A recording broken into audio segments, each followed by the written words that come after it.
So that capability that you've got is pretty amazing. You've got full methodology from UX strategy all the way down to detail design, innovation.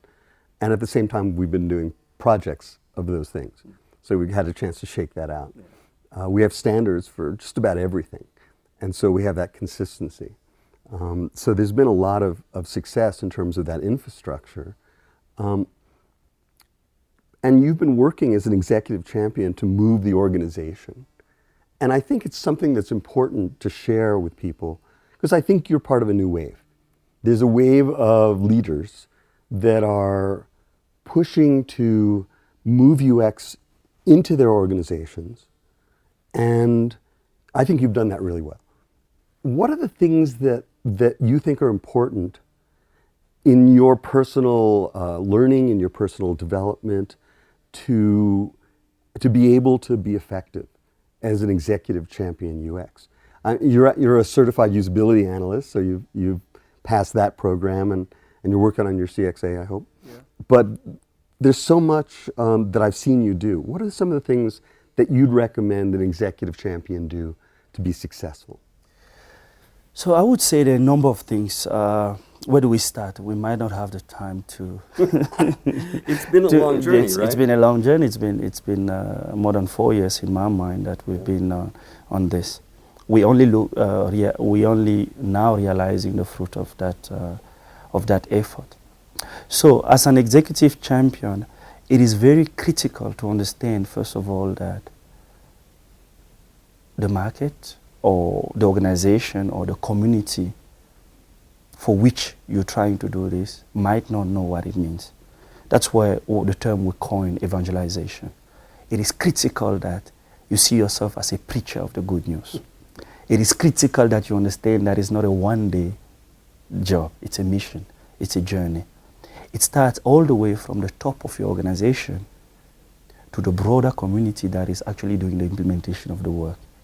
Each and every one of them will ask, what is this UX about? Because it's new.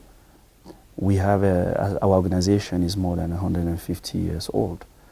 We've been doing things in a very specific way. You come out and you say, this is now the way we should be looking at things. It's a little bit of a change. It's a bit of a change. It's a huge change. Yeah. So there's an aspect of change management that requires you to continuously talk to your community, not just from an executive, C-level executive point of view, but down as well, from the cleaner to the top level of the organization, because user experience is all of that. You need the support of the entire community. So if you had a C-level executive saying it's a good idea, but you have our colleagues in the IT community not buying into it, you will still fail.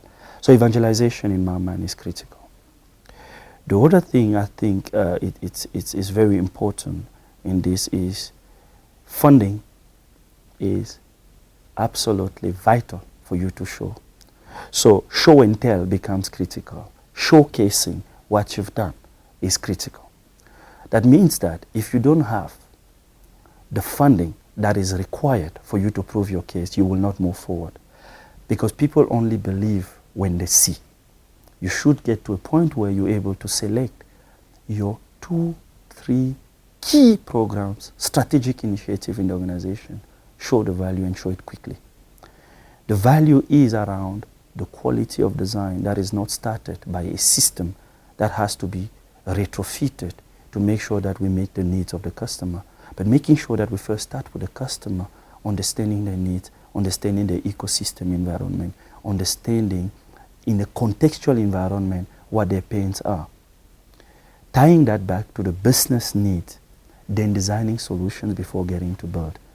In many organizations, including ours, in the past what we've been doing is getting an idea, getting them directly into building the solution, and hoping that the customers will bite.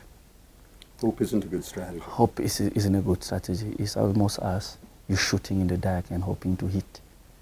Now we're saying that we know exactly what our customers' pain points are. We know exactly what our business pain points are. That delta is what we build. Customers will adopt without any problem. So I mentioned evangelization. I mentioned the funding that is critical. I mentioned the showcase to say you must show the value and show it quickly. Before UX came, organizations were successful. The question they're asking is, how much more can you add to it? It is then very vital that you get to a point where you can show the value very quickly.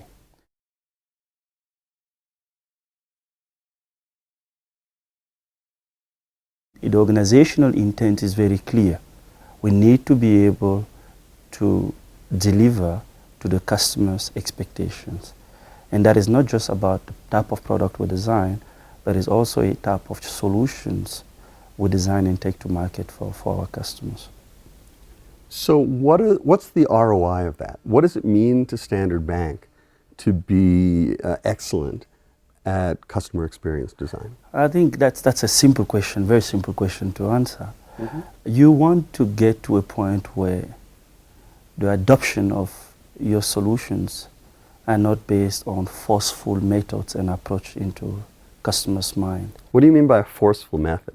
The fact that you design or build a solution that does not work for the customer, but you decide to put huge advertising campaigns behind it, huge amount of training for people to adopt. It's what I'm referring to. Mm-hmm. In reality, if your solution is customer-centric, it meets the needs of your customers, it is designed in a simple way, it is intuitive, the adoption, it's a no-brainer. That's why you have organizations like Apple, for every release that they have, people are queuing to wait for their solutions to come out. We believe that as a bank, we know different because our customers are actually comparing us with other verticals, be it in telecommunications or any other vertical that is driving user experience.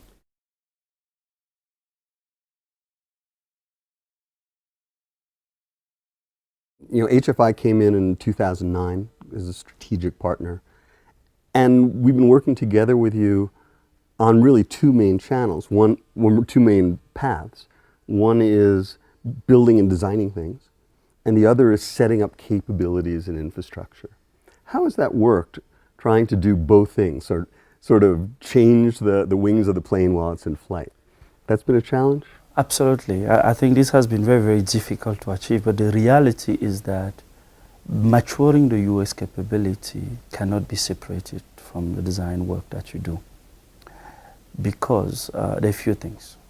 One is to say, if you're maturing your capability, you're actually trying to change the way your organization thinks, the way your organization approaches design, and the way your organization actually approaches the entire SDLC process.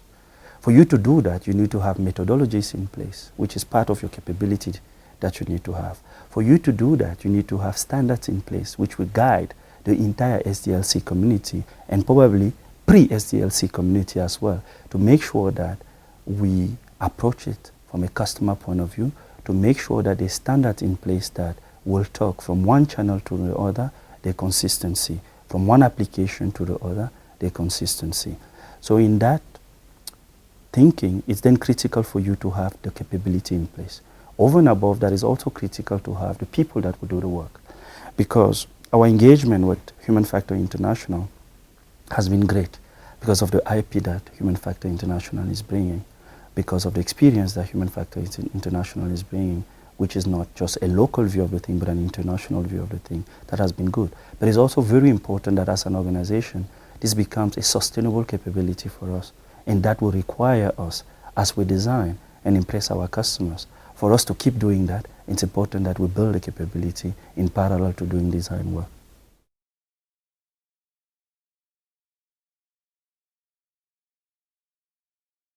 The challenge I have seen since I got into this field for the past 4 or 5 years is your ability to take an idea or concept all the way through to implementation is critical to your survival. We need to move away, and this also goes to the UX community that is doing the design. For the UX professionals to start looking at themselves much more than just designers, but people that are also responsible for influencing the value chain all the way through to implementation. So there's almost a golden thread from the executive intent strategy, all the way to actually making it hit the streets. 100%. So if UX professionals continue to see themselves as designers only, it could be questionable in the long run.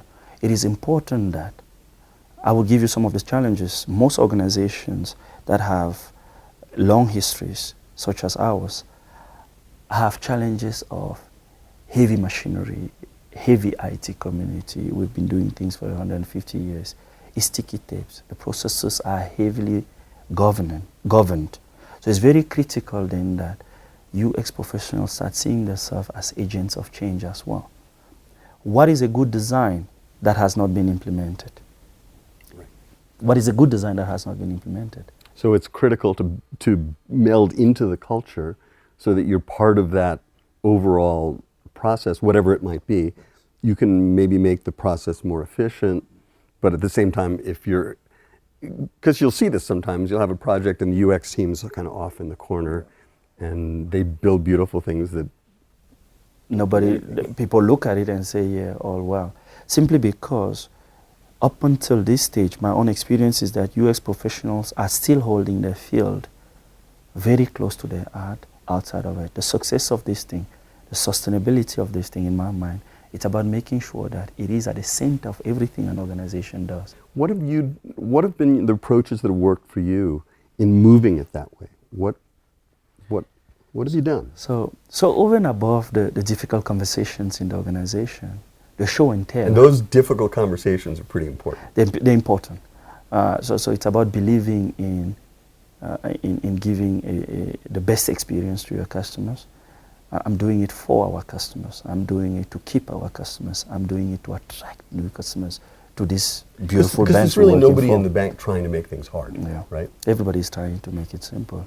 It's just that we haven't given them the tools and the methods and the approaches. Or also we haven't been talking to them in a way that, so this is not a quick thing. It's going to be very long, as you have seen. And we still believe that we're only halfway there. There's still a lot that needs to be done. So what are the things that we have been doing? I've been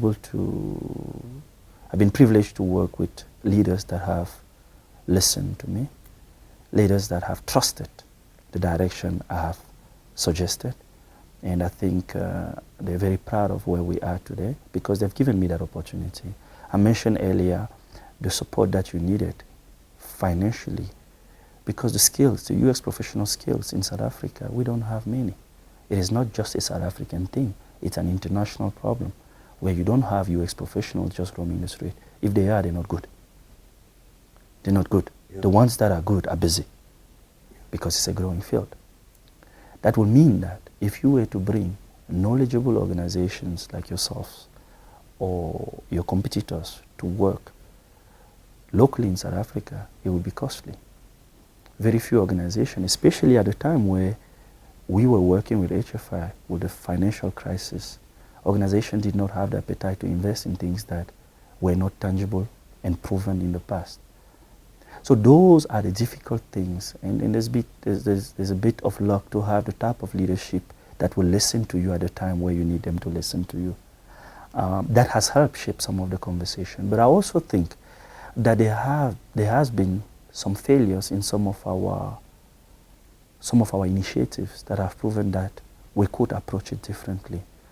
And some of those project sponsors and some of those people within the organization have realized to say we could have done it better, we should have listened, which is good. So in a sense, there's a learning by experience. Absolutely. Where we do it with UX, we see one kind of result. Yeah. We do it without UX. We also see the kind of result. Then people that have a very keen interest in keeping their customers and making sure that we have the right return on investment will very quickly start asking the question to say, this sounds about right. Can we work together on this thing? The intention that organization, and it started with an intent, but where we are today as an organization where we're building the user experience capability, it's at the center of everything we're doing. So user experience is the cornerstone of our multi-channel strategy.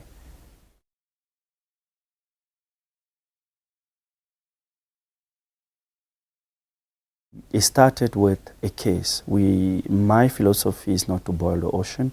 You start by showing your case in one channel. Once There's a bite. You say we could do it with the second channel. There's a bite, you keep doing that. Before you know it, they're asking you to do all of that because you've proven the case already.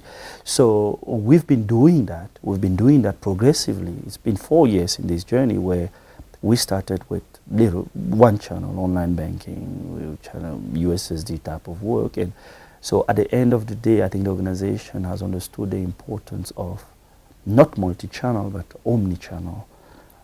So the omni-channel view is something that we've got in theory, and then you've been rolling out channel by channel. But I know you've personally worked hard to make sure they fit together, and it all makes sense from a single viewpoint. Yeah, absolutely. So if you talk about your number one, so this almost always start with the organization intent or executive intent. What is the organization trying to achieve? We are saying the number one thing we want to achieve is excellent, consistent customer experience. The word consistent means that if you experience us on a device to withdraw money, when you get onto the phone, you should experience a similar, you should have a similar experience. That consistency is critical. However, I don't think we're there yet. I keep saying I think we're halfway through. The capability is maturing. We've done a lot of projects, a number of projects to show and tell. We are seriously moving into implementation of a huge number of those projects. That's where my excitement is, because of the fact that customers should be able to actually experience this thing. Not only after every 6 months or a year or 2 years. We should get to a point where it becomes a regular thing.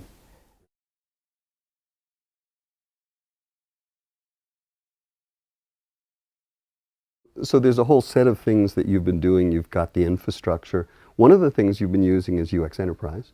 You've got 36 gig on the system now and 200 users. So there's a lot of use of it. How do you see that playing into your institutionalization strategy? It is very vital. So one of the things outside of user experience, in my own experience running different areas in my previous life in different roles, outside of user experience, working with organizations like yourselves that are vendors and consultants, it's critical to keep the IP internal. That's one, very vital. The huge amount of investments that we're making on customer research, ecosystem validation, is critical that when we have our capability inside, our people are able to build on top of the research that has been done in the past, rather than starting from scratch. So we have huge amount of research that we've done from the bottom end of the pyramid to the top end of our customer base. That is a huge understanding of customers. That is a huge amount of data. That data must be stored in a way that is useful, that can be used, not just to influence channel design and channel solution, but also to influence customer value proposition in the customer, in the product, in the segment space. So my understanding and our understanding, at least from a user experience team, of what our customer needs are, is not superficial. So it's an evidence-based It's an evidence-based design. When I tell you, so when the organization says, you need a business case for this to show your return on investment, I tell you, no problem. So it's very important that UX is not seen as a fluffy discipline that is nice to have. Right. It's not just people running around going trying like, to, oh, make please this listen way. to me, Right. and so forth. So UX gives you the data that backs up the practice. the evidence that backs up the practice. What do you know about your small enterprise customer? I can pull it out of UXE and tell you, our small enterprise customers are customers that have a turnover of between, I don't know, 0 to 10 million as an example. They're a one-man show. They usually employ 2 to 3 people. They're your plumber around the street. They like to be on their mobile because they're always at a customer space. They're of this age. Their interests are the following. These are things that are evident. Down to the cultural dimensions, drives, blocks, beliefs, feelings, correct, all of that. All of those things that actually say, because in reality, in my role as a head of digital channels in Standard Bank, South Africa, personal business banking in particular, our objective is to make sure that the aspect of migration happens.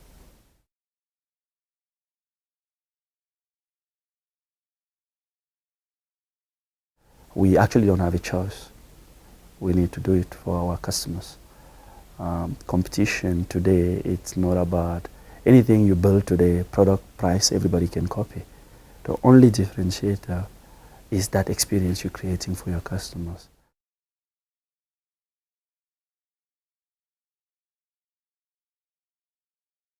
From the early days, I talked to you about the idea of building the internal practice. And you've really move that forward, and I know you're thinking about building a capability in Standard Bank, bringing people on, and you're thinking about South Africa too, and the ability to have South Africa stand up as a center of excellence at a national level. Yeah. Can you share a little bit about your thinking there and what your approaches are, both within the bank and within the country? This is an interesting one, and that's very close to my heart. We have to build our country, South Africa. We have to build. For us to build a country, we need to build the people. We need to create new jobs. Because one of our biggest problems as a country is job creation. This is a new field. We have youngsters, kids coming out of universities with master's degrees that only have one module of human-computer interaction. But we're going to change that. Yes. We're going to fix it. And that's part of the game. That's part of the game. We need to be able to make the country understand that it's a new field, make it exciting for kids, youngsters coming out of university. But it's not just about their qualification. It's important that after the qualification, we take them to a structured way of training them and giving them on-the-job training. That's what I mean. It's not theoretical. It's real, it's practical. We give them projects that have impact on real customers and have impact on the bottom line of the organization. So what we are looking at is what we call the UX Center of Excellence, the User Experience Center of Excellence. Our view is that we should build that capability to service not just Standard Bank, but service the entire South African community. We will keep some of our best, because that's our effort, some of our best graduates, but some of them, we would like them to go into other organizations, the private sector, the public sector. There's a lot of things we could do in the public sector. So we need to be able to give the country new skills. It is our contribution as an organization to some of our social investment work that we're doing, but it's also something that is very close to the leadership of the organization and close to my heart personally. We have to give back to this country. And that's our own way of giving back to it, and it's very close. But over and above that, we say to build a sustainable practice